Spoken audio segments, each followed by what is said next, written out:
வணக்கம். இன்னொரு வீடியோவில் சந்திப்பது மிக்க மகிழ்ச்சி. இந்த வீடியோவில் கம்ப்யூட்டர் அசம்பிள் பண்ணுறது எப்படி என்பதை பற்றி தான் பார்க்க போகிறோம். ஸோ உங்கள் முன்னால் காணப்படுறது வந்து ஒரு பேசிக்காக ஒரு கம்ப்யூட்டர் அசம்பிள் பண்ணுறதுக்கு தேவையான பொருட்கள் தான் உங்கள் முன்னால் காணப்படுது.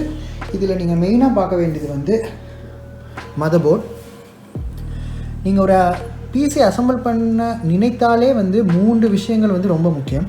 முதலாவது வந்து மதர்போர்ட், இரண்டாவது அந்த மதர்போர்டுக்கு செட் ஆகிற மாதிரி ஒரு ப்ராசஸர், மூன்றாவது அந்த மதர்போர்டோட செட் ஆகிற cooling fan, CPU cooling fan, அதுவும் ரொம்ப முக்கியம். ஸோ இந்த 3 தான் பேசிக்ஸ். இப்போ பார்த்தீங்கன்னா என்கிட்ட வந்து ஒரு கோட்டோடியூ மதர்போர்டும் கோட்டோடியூ ப்ராசஸரும் இருக்குது. அதுக்கு செட் ஆகிற மாதிரி ஒரு கூலிங் ஃபேனும் நான் வச்சுருக்கேன். அதுக்கு அடுத்தது பார்த்தீங்கன்னு சொன்னால் ரேம். என்கிட்ட 2 1GB ரேம் இருக்குது. இது வந்து DDR2 மாடல். அப்புறம் மெயினாக ஹார்ட் ட்ரைவ் தேவை. அப்புறம் வந்து ஒரு 450 வாட் பவர் சப்ளை. இது வந்து ஹவுசிங் கூலிங் ஃபேன். அதாவது வந்து நான் ஒரு ஹவுசிங் வச்சுருக்கேன்ல, அது வந்து கூல் பண்ணுறதுக்கு அந்த கேஸை வந்து கூல் பண்ணுறதுக்காக இந்த ஃபேனை யூஸ் பண்ணலாம். இது கரெக்டாக அவசியம் யூஸ் பண்ணணும்னு அவசியம் இல்லை, இருந்தால் நீங்கள் யூஸ் பண்ணிக்கலாம். இதை வந்து ஸ்பெசிஃபிக்காக வாங்கணும்னு அவசியம் இல்லை. அடுத்தது வந்து கிராஃபிக்ஸ் கார்டு. இது வந்து கட்டாயம் வந்து நீங்கள் ஒரு எக்ஸ்டர்னல் கிராஃபிக்ஸ் கார்டு போடணும். ஏன்னா இந்த காலத்தில் வந்து யாருமே ஆன்போர்டாக வர விஜியை வந்து யூஸ் பண்ணுறது இல்லை. ஸோ வந்து கட்டாயம் நீங்கள் உங்களுக்கு கிராஃபிக் கார்டு இல்லாமல் வந்து ஒரு பிசி அசம்பிள் பண்ணுறது வேஸ்ட்டு. டிவிடி ட்ரைவ், இது வந்து இப்போ யாருமே யூஸ் பண்ணுறது இல்லை, இது ஆப்ஷனல் தான். ஏன்னா நான் வந்து ஒரு பழைய ஹவுசிங் ஒரு கம்ப்யூட்டர் கேசட் யூஸ் பண்ண போகிறேன். ஸோ அதில் வந்து நிறைய ஸ்பேஸ் இருக்குது, அது எப்படியாவது ஃபில் பண்ணுறதுக்காக தான் நான் வந்து இந்த டிவிடி ட்ரைவை உள்ளே போட்டு நான் ஒரு கம்ப்யூட்டர் அசம்பிள் பண்ண போகிறேன். சாட்டா கேபிள் 2 இல்லாட்டி 3 வந்து வச்சுருக்கணும். நான் ஹார்ட் டிஸ்க்கு சிடி ரோம் எல்லாம் வந்து மதர்போர்டு கனெக்ட் பண்ண போகிறது இந்த சாட்டா கேபிள் தான். ஸோ இவ்வளவு தான் வந்து பேசிக்கு. ஸோ வந்து என்கிட்ட ஒரு பழைய கம்ப்யூட்டர் கேசிங் இருக்குது. இது எல்லாமே வந்து ஒவ்வொரு இடத்துல வந்து கிடைச்ச பார்ட்ஸ் தான். இந்த பார்ட்ஸ் எல்லாத்தையும் சேர்த்து நான் இப்போ ஒரு கம்ப்யூட்டர் அசம்பிள் பண்ண போகிறேன். வாங்க எப்படி பண்ணுறதுன்னு சொல்லி பார்க்கலாம். முதலாவதாக பண்ண வேண்டிய என்னென்னு சொன்னால், முதலாவதாக இந்த கேஸ், இது வந்து கேஸ்ன்னு சொல்லுவாங்க, சில இடங்களில் கெசட்னு சொல்லுவாங்க, கம்ப்யூட்டர் கெசட்னு சொல்லுவாங்க. இந்த கேஸ்லேருந்து மதர்போர்டுக்கு வர வயர்கள் இருக்குது தானே, இந்த வயரை வந்து ஃபஸ்ட்டு நம்ம வந்து மதர்போர்டில் கனெக்ட் பண்ணிவிட்டு அதுக்கப்புறம் வந்து மதர்போர்டை வந்து கேசிங்கோட வந்து இந்த ஆணிகளை பொருத்தி வந்து செட் பண்ணணும். ஏன்னா நீங்கள் இது முதலே வந்து இதை நீங்கள் கனெக்ட் பண்ணிட்டீங்கன்னா அது உங்களுக்கு ஈஸியாக இருக்கும். ஏன்னா உள்ளே போட்ட பிறகு உங்களுக்கு கை உள்ள நுழையிறது வந்து ரொம்ப கஷ்டமாக காணப்படும். ஸோ முதல்ல வந்து நாங்கள் இதை கனெக்ட் பண்ணிவிட்டு அதுக்கப்புறம் இந்த நாங்கள் உள்ளே செட் பண்ணுவோம். கேஸ் வயர்களை வந்து மதர்போர்டோட கனெக்ட் பண்ணுறது தான் வந்து ட்ரிக்கியஸ்ட் பார்ட். என்ன சொன்னால் வந்து சில மதர்போர்ட்ஸ் வந்து இது வந்து ப்ரீ செட்டாகவே வந்து இப்படி கொடுத்துருப்பாங்க. ஸோ ஒருக்கா குத்துனா வந்து கனெக்ட் ஆகிரும். அது வந்து நீங்கள் இப்போ ஹெச்பி கம்பேக் அந்த மாதிரி மாடல் வாங்கினீங்கன்னு சொன்னால் இந்த சுவிட்சஸ் எல்லாமே ஒரே சுவிட்சில் கொடுத்துருப்பாங்க. இப்படி இது மாதிரி கொடுத்துருப்பாங்க. ஸோ வந்து நீங்கள் இந்த மதர்போர்டோட ஒரே கிளிக்கில் நீங்கள் கனெக்ட் பண்ணிக்கலாம். ஸோ இது வந்து நம்ம தேர்ட் பார்ட்டி கேஸ் போடுறதுனால வந்து இதில் வந்து எல்லா மதர்போர்டுக்கும் செட் ஆகிற மாதிரி தனித்தனியாக இந்த சுவிட்சஸ் வந்து லைட் சுவிட்சு எல்லாமே வந்து கொடுத்துருப்பாங்க. லைட் வயரு, ரீசெட் சுவிட்சு எல்லாமே தனித்தனியாக கொடுத்துருப்பாங்க. இந்த மதர்போர்டில் வந்து ஒவ்வொருத்தில் வந்து HDD ப்ளஸ் மைனஸ், ரீசெட் சுவிட்ச் ப்ளஸ் மைனஸ் இந்த மாதிரி போட்டிருப்பாங்க. ஸோ அதை நீங்கள் பார்த்து கவனமாக வந்து இந்த வயர்கள் எல்லாம் வந்து செட் பண்ணிக்கொள்ளணும். அது ரொம்ப கஷ்டமான விஷயம்லாம் ஒன்றும் இல்லை. நீங்கள் பார்த்து கரெக்டாக வந்து ப்ளஸ் அண்ட் மைனஸ் பார்த்து செக் பண்ணிக்கோங்க. அப்படி உங்களுக்கு எதாவது டவுட் இருந்துச்சுன்னு சொன்னால் ஒரு பவர் சப்ளையை கனெக்ட் பண்ணிவிட்டு ஒரு ஆன் பண்ணி பாருங்கள், ரீஸ்டார்ட் பண்ணி பாருங்கள், ஒர்க் பண்ணுதாங்க. அப்படி பண்ணாட்டி நீங்கள் வந்து மாற்றி போட்டு பாருங்கள். ஒன்ஸ் நீங்கள் பவர் ஸ்விட்ச், ரீசார்ட் ஸ்விட்ச்லாம் கனெக்ட் பண்ண பிறகு மீதி இருக்க வயர்ஸ் பார்த்தீங்கன்னு சொன்னால் உங்களுக்கு வந்து ஆடியோ வயர், USB, அப்புறம் USB 3.0 இது 3 தான் காணப்படும். இது வந்து கனெக்ட் பண்ணுறது ரொம்ப ஈஸி. ஏன்னா வந்து எல்லாத்துலேயுமே வந்து இதில் ஒரு போர்ட் வந்து பிளாங்காக விட்டுருப்பாங்க. இது பார்த்திங்கன்னா ஒரு பிளாங்காக விட்டுருப்பாங்க. ஸோ இது ஆப்வியஸ்லாக தெரியும், ப்ளூ கலரை கனெக்ட் பண்ணுறதுக்கு இது ஒரு ஸ்லாட் மட்டும் தான் அனுப்பணும். ஸோ இது ரெண்டையும் நீங்கள் ஈஸியாக கனெக்ட் பண்ணிக்கலாம். இந்த மதர்போர்டில் வந்து USB வந்து 2.0 மட்டும் தான் ரெண்டு இது கொடுத்துருக்காங்க. இந்த மதர்போர்டில் 3.0 போர்ட் இங்கே சப்போர்ட் பண்ணாது. ஸோ இதில் இருக்க நான் ஒரு 2.0 வந்து இதில் நான் கொடுத்து போகிறேன். பார்த்தீங்கன்னா இந்த ஒருத்தர் பிளாங்க் கொடுத்துருக்காங்க, அந்த நேரத்தில் இங்கே ஒரு பின் இல்லை. ஸோ இதை வந்து நீங்கள் ஈஸியாக இதை பார்த்து கனெக்ட் பண்ணிடலாம்.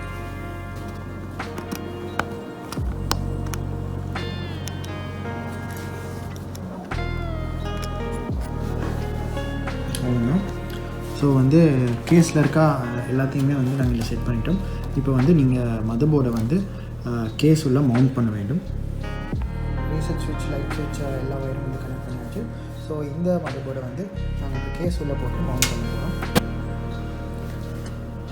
4 ஸ்க்ரூ இன்சர்ட் பண்ணி டைட் பண்ணிக்கோங்க. நல்லா டைட் பண்ணணும்.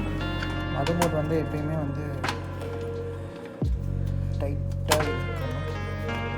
வந்து ஸ்கேன்லாம் போடையில் வந்து ரொம்ப ஃபர்மான ஒரு ஸ்ட்ரக்சர் தேவைப்படுது. மதர்போர்டை மவுண்ட் பண்ண பிறகு சிடி ரோம் இருந்தால் டிவிடி ரோம் இருந்தால் டிவிடி ரோமையும் அதுக்கு அடுத்ததாக வந்து ஹார்ட் ட்ரைவையும் வந்து மவுண்ட் பண்ணிக்கோங்க. டிவிடி ரோமை மவுண்ட் பண்ணிக்க எப்பயுமே வந்து முன்பக்கமாக இருந்து தான் வந்து நீங்கள் இன்சர்ட் பண்ணணும்.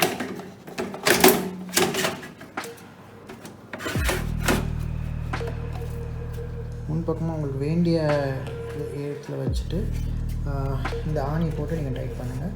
அதே நேரத்தில் இந்த ஸ்பேஸ் வந்து ஃப்ளாப்பி ட்ரைவுக்காக கொடுத்துருக்காங்க பழைய ஹவுசிங்கில். ஸோ அந்த இடத்துல வந்து ஹார்ட் ட்ரைவை ஃபிக்ஸ் பண்ண முடியாது. அது கீழே வந்து 2.5 இன்ச் ஹார்ட் ட்ரைவ் சைஸுக்கு வந்து ஒரு இது ஸ்பேஸ் இருக்குது. ஸோ நான் வந்து பெரிய ஹார்ட் ட்ரைவ் யூஸ் பண்ணுறதுனால அந்த இடத்துல வந்து இதை பொருத்த முடியாது. ஸோ இங்கே ஒரு ஸ்பேஸ் கொடுத்துருக்காங்க பாருங்கள். இந்த இடத்துல வந்து நான் அந்த ஹார்ட் ட்ரைவை வந்து செட் பண்ண போகிறேன். இப்போ பார்த்திங்கன்னா வந்து டிவிடி ரோம் மற்றும் ஹார்ட்வேரை வந்து நான் வந்து பொருத்திட்டேன். இப்போ வந்து என்ன பண்ணணும்னா நீங்கள் சாட்டா கேபிளை வச்சு இது ரெண்டுக்கும் வந்து சாட்டா கனெக்ஷனை கொடுங்க. இதில் பார்த்திங்கன்னா இங்கே இருக்க சாட்டா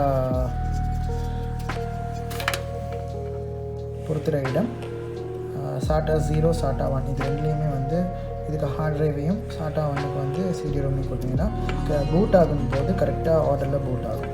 டிவிடி ரோம் மற்றும் ஹார்ட் ட்ரைவுக்கு வந்து சாட்டா கனெக்ஷனை கொடுத்தாச்சு. ஸோ இதுக்கப்புறம் வந்து நீங்கள் என்ன பண்ணணும்னு சொன்னால் பவர் கனெக்ஷன் வந்து பவர் சப்ளையை வந்து செட் பண்ணணும். செட் பண்ணி வந்து போர்டில் வந்து 2 ஒயிட் கலர் சாக்கெட் காணப்படும். இது ஒரு சாக்கெட், அப்புறம் வந்து இந்த ஒரு சாக்கெட். இது ரெண்டுக்குமே வந்து நீங்கள் மதர்போர்ட் பவர் பண்ணுறதுக்கு பவர் கேபிளை கொடுத்துட்டு அதுக்கப்புறம் டிவிடி ரோமுக்கு ஒரு இது சப்ளை கொடுத்துட்டு அப்புறம் ஹார்ட் ட்ரைவுக்கும் ஒரு சப்ளை கொடுத்து நீங்கள் வந்து பவர் சப்ளை உள்ளே போட்டு கனெக்ட் பண்ணிவிட்டு இந்த வயர்ஸ் எல்லாம் கனெக்ட் பண்ணுறதுக்கு முதல்ல இந்த வயரை வந்து மதர்போர்டில் கனெக்ட் பண்ணிவிட்டு அதுக்கப்புறம் வந்து பவர் சப்ளை உள்ளே போட்டு ஸ்க்ரூ பண்ணுறது வந்து உங்களுக்கு ஈஸியாக காணப்படும். ஏன்னா வந்து அதை உள்ளே போட்டுட்டு வந்து இதெல்லாம் வந்து கனெக்ஷன் கொடுக்குறது கொஞ்சம் சிரமமாக காணப்படும். அதனால ஃபஸ்ட்டு நாங்கள் இதை கனெக்ஷனில் கொடுத்துட்டு அதுக்கப்புறம் அதை உள்ளே போடலாம். இப்போ பார்த்திங்கன்னா நாங்கள் பவர் சப்ளைக்கு எல்லா கனெக்ஷனும் கொடுத்துருக்கோம். பவர் சப்ளைலேருந்து சிடி ரோமுக்கு கனெக்ஷன் கொடுத்தாச்சு, ஹார்ட்வேருக்கு கனெக்ஷன் கொடுத்தாச்சு. அப்புறம் இந்த மதர்போர்டில் இருக்க நான் சொன்ன 2 வெள்ளை சாக்கெட்டுக்கு வந்து பவர் கொடுத்துருக்கு. ஸோ பேசிக்லி வந்து இப்போ வந்து ஃபுல்லாக பவர் ஆகிடும். ஸோ இதுக்கப்புறம் வந்து நீங்கள் வந்து உங்களோட பவர் சப்ளை வந்து உள்ளே ஸ்க்ரூ போட்டு உள்ளே பொறுத்துங்க. ஸோ முதல்ல இது முதல்ல செட் பண்ணுறது தான் நல்லா. ஏன்னு சொன்னால் இங்கே CPU ஃபேன் வரும். ஸோ CPU ஃபேனை வச்சுக்கிட்டு அது நீங்கள் உள்ளே போட முடியாது. ஸோ அதை ஃபஸ்ட்டு கனெக்ட் பண்ணிவிட்டு அதுக்கப்புறம் CPU ஃபேன் செட் பண்ணுறது தான் வந்து உங்களுக்கு ஈஸியாக தான். இப்போ வந்து பவர் சப்ளை வந்து நான் ஸ்க்ரூ போட்டு கனெக்ட் பண்ணிவிட்டு பவர் சப்ளைலேருந்து எல்லா மதர்போர்ட் ஹார்ட் ட்ரைவ் அப்புறம் சிடி ரோம் எல்லாத்துக்குமே வந்து கனெக்ஷன் கொடுத்தாச்சு. இப்போ வந்து நாங்கள் என்ன பண்ண போகிறோம்னா அந்த CPU கூலிங் ஃபேனை வந்து செட் பண்ண போகிறோம். இந்த 4 ஸ்க்ரூவில் வந்து நல்லா இறுக்கி டைட் பண்ணி போடணும். அதுக்கு முதல்ல வந்து நீங்கள் கவனிக்க வேண்டியது வந்து இந்த CPU தெர்மல் பேஸ்ட் இருக்குது தானே, இது ரெண்டுக்கும் நல்ல ஒரு பேஸ்ட் மாதிரி ஒன்று பார்த்தீங்கன்னா தெரியும், பேஸ்ட் இருக்குது. ஸோ இது வந்து நீங்கள் வந்து ஒரு கம்ப்யூட்டர் ஷாப்பில் போய் வாங்கலாம். தெர்மல் பேஸ்ட் CPU பேஸ்ட்னு சொன்னால் அவங்க தருவாங்க. அதில் வந்து நீங்கள் கொஞ்சம் இதில் போட்டுட்டு இது ரெண்டுக்கும் நடுவில் போட்டால் தான் ஹீட் கண்டக்ஷன் வந்து சீராக அமையும். ஸோ இதில் ரெண்டுலேயுமே கொஞ்சம் பேஸ்ட் இருக்கனால அது போதும். நீங்கள் எக்ஸ்ட்ராவாக பேஸ்ட் போட தேவையில்லை. உங்களுக்கு வந்து சப்போஸ் நீங்கள் புதுசாக வந்து CPU ஃப்ரெஷ்ஷாக இந்த மாதிரி பலன்னு இருந்துச்சுன்னா நீங்கள் கட்டாயம் வந்து தெர்மல் பேஸ்ட் வந்து போட்டாகணும். இப்போ பார்த்தீங்கன்னு சொன்னால் CPU ஃபேனை வந்து 4 ஆணிகளையும் டைட் பண்ணி செட் பண்ணியாச்சு. இப்போ இந்த CPU ஃபேனை வந்து நாங்கள் மதர்போர்டோட கனெக்ட் பண்ணணும். ஸோ இந்த CPU சாக்கெட்டுக்கு பக்கத்துலேயே வந்து வெள்ளை கலராக ஒரு போர்ட் இருக்கும் பாருங்கள். அதில் இதே அளவு பின் இருக்கும், 4 பின் இல்லாட்டி 3 பின் இருக்கும். அதில் வந்து நீங்கள் வந்து CPU ஃபேனை வந்து செட் பண்ணலாம். ஸோ CPU ஃபேனை வந்து செட் பண்ணியாச்சு, நாங்கள் மதர்போர்டோட கனெக்ட் பண்ணியாச்சு. இது வந்து உங்களுக்கு ஆப்ஷனல் தான், நீங்கள் வேணும்னா போடலாம். அவ்வளோ பெருசாலாம் உங்களுக்கு கம்ப்யூட்டர் ஹீட் ஆகாது அன்லஸ் நீங்கள் வந்து ஹெவியாக யூஸ் பண்ண போகிறது இல்லை தானே.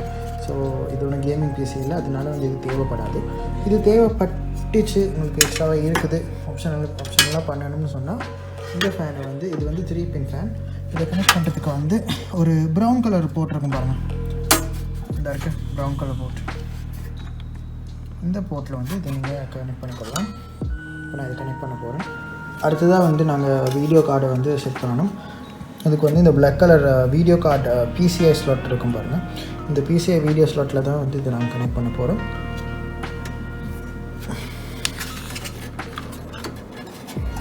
வீடியோ கார்டை நான் இப்போ கனெக்ட் பண்ணியிருக்கேன். வீடியோ கார்டு கனெக்ட் பண்ணும்போது பிசிஏ ஸ்லாட்டில் வந்து வீடியோ கார்டு வந்து கரெக்டாக வந்து பொருந்துச்சான்னு பார்க்குறதுக்காக அந்த வெள்ளை கலர் துண்டு ஒன்று இருக்குது தானே, அது வந்து சரியாக வந்து கனெக்ட் ஆச்சான்னு ஒருக்க செக் பண்ணிக்கோங்க. கனெக்ட் ஆச்சுன்னு சொன்னால் பிசிஏ கார்டை வந்து ஒரு ஆணி போட்டு டைட் பண்ணிக்கோங்க. இப்போ வந்து பார்த்திங்கன்னா ஆல்மோஸ்ட் இந்த கம்ப்யூட்டர் வந்து கம்ப்ளீட் ஆகிடுச்சு. இதில் என்ன கூடன்னு சொன்னால் ரேம் போடணும். ஸோ கடைசியாக வந்து ரேம் போடுறேன்னா 2 ரேம் நான் வச்சுருக்கேன். ஸோ அதை நான் கனெக்ட் பண்ண போகிறேன். இது வந்து 1GB DDR2 ரேம். இப்போ பார்த்தீங்கன்னா நான் ரெண்டு ரேமையும் வந்து பொருத்திட்டேன். இப்போ வந்து இது ஒரு இப்போ கம்ப்ளீட்டாக இந்த பிசி வந்து இப்போ அசம்பிள் பண்ணி முடிச்சாச்சு. இதை நான் வந்து மானிட்டரில் அடித்து பார்க்கும் முதல்ல ஒருக்கா வந்து கரண்ட்டை கொடுத்து நான் செக் பண்ண போகிறேன். CPU ஃபேன் ஒர்க் பண்ணுதா, கேசிங் ஃபேன் கரண்ட் போகுதா, அப்புறம் வந்து வீடியோ கார்டு ஃபேன் ஒர்க் பண்ணுதா, ஸோ வந்து இந்த சுவிட்ச் லைட்டெல்லாம் ஒர்க் பண்ணுதா, இந்த சுவிட்சை ரீசெட் சுவிட்செல்லாம் ஒர்க் பண்ணுதான்னு சொல்லி நான் முதல்ல பார்க்க போகிறேன். ஸோ அதில் ஏதாவது தப்பு இருந்துச்சுன்னா வந்து நீங்கள் வந்து உடனே வந்து இதில் பார்த்து திருத்திக்கலாம். ஸோ ஓகே, இப்போ நான் பவர் கனெக்ட் பண்ணியிருக்கேன். இப்போ நான் ஆன் பண்ணி பார்க்க போகிறேன். இதெல்லாம் ஒர்க் பண்ணுதான்னு செக் பண்ணுறதுக்காக.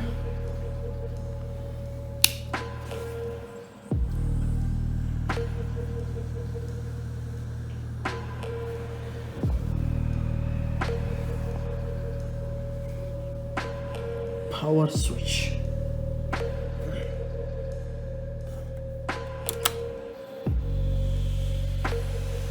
CPU ஃபேன் ஒர்க் பண்ணுது. நான் வந்து இந்த ஃபேன் ஒர்க் பண்ணல. ஸோ அது ஒர்க் பண்ணாத ஃபேன் போல. CPU ஃபேன் ஒர்க் பண்ணுது. பார்த்தீங்கன்னா இது கிராஃபிக்ஸ் கார்டு ஃபேனும் ஒர்க் பண்ணுது. ஹார்ட் டிரைவ் ஒர்க் பண்ண சவுண்ட் கேட்குது. ஸோ எல்லாமே வந்து பர்ஃபெக்டாக ஒர்க் ஆகுது. ஸோ இந்த ஃபேன் மட்டும் ஒர்க் ஆகலை. இது வந்து ஃபால்ட்டுக்கான ஃபேன் நினைக்கிறேன். ஸோ அதை நான் ரிமூவ் பண்ணிவிட்டு இதுக்கப்புறம் நான் வந்து மானிட்டர் ஒன்று கனெக்ட் பண்ணி பார்க்க போகிறேன். ஓகே, இப்போ நான் வந்து எக்ஸ்டர்னல் கிராஃபிக்ஸ் கார்டு வந்து ஃபிக்ஸ் பண்ணியிருக்கேன். அதுலேருந்து மானிட்டர் கனெக்ட் பண்ணியிருக்கேன். ஸோ இப்போ நாங்கள் எக்ஸ்டர்னல் கிராஃபிக்ஸ் கார்டிலேருந்து கம்ப்யூட்டர் ரன் பண்ண போகிறோம்.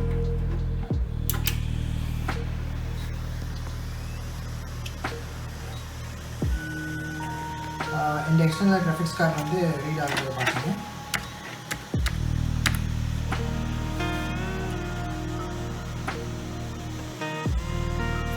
இப்போ இந்த ஆப்ரேட்டிங் சிஸ்டம் இல்லாதனால, யூஎஸ்பி போர்ட்டும் இல்லாத காரணத்தினால நான் வந்து விண்டோஸ் XP CD வந்து போட்டு இது நான் விண்டோஸ் XP வந்து இன்ஸ்டால் பண்ண போகிறேன் இந்த கம்ப்யூட்டரில்.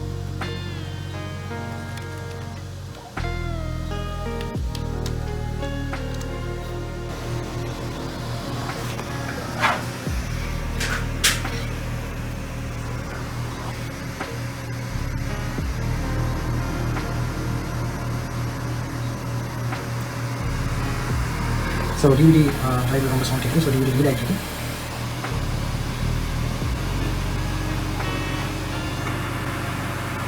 ஸோ இப்போ பார்த்தீங்கன்னா சிடியிலேருந்து பூட் ஆகுது.